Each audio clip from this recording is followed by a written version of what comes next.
We've talked about the 5 love languages. We've talked about the 5 anger languages. And today we are going to dig into the 5 apology languages. What I want you to notice as I talk about these different types of apology languages is how there is definitely overlap between how the love languages appear, how the anger languages appear, and then even in using the apology languages, how those tie in also to the love languages and the anger languages. An example of what I mean is that let's say you are expressing regret to your partner in some regard. You're letting them know that you're sorry for some action. It may be that by utilizing a love language to show that regret, it helps the message land. So I'm going to dig into the 5 different types of apology languages, and let me know what questions you have, because I realize there's a lot to cover in a short period of time, and I know we're going to talk about this more in the very near future. Expressing regret is actually where the focus is on the harm or the pain that has been caused by someone's actions or behaviors.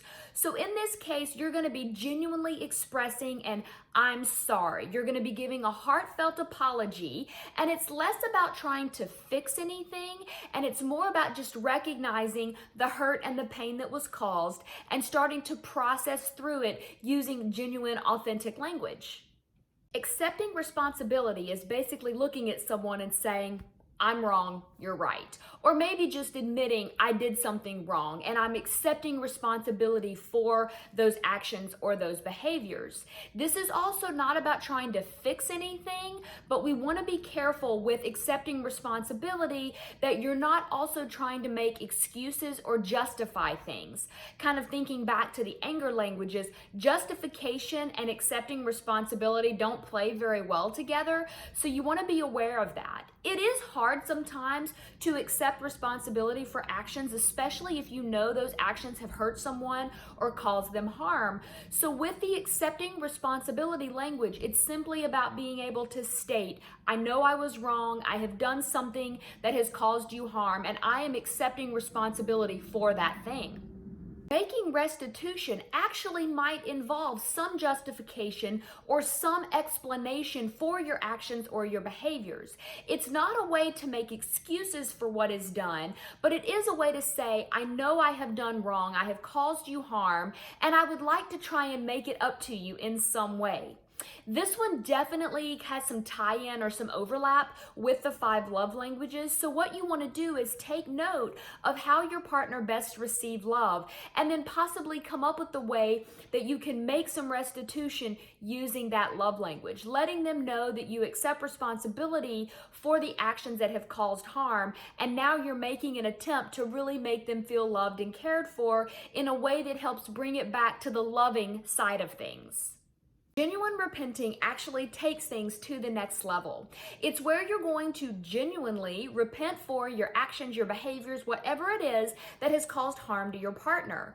But then, different from expressing regret that we talked about earlier, you're going to actually start working to fix things. You're going to have a conversation about ways that you can make some goals or a plan of attack for how to avoid these same pitfalls or these same problems in the future. So it does require some communication and some active listening from both sides, where you're actually able to set a plan for how you're going to avoid this type of issue in the future. Requesting forgiveness is just that. You're going to take responsibility for your actions. You're going to verbalize what has caused harm to your partner. And then you may even say, "I'm going to give you some space. I'm going to let you think about what I'm asking you for. I'm telling you that I'm asking for forgiveness. I'm expressing to you that I recognize how my actions have caused you hurt and have caused you pain." Maybe we've even set some goals for how we want to avoid these pitfalls in the future. And I am now asking you to really forgive me for what I have done.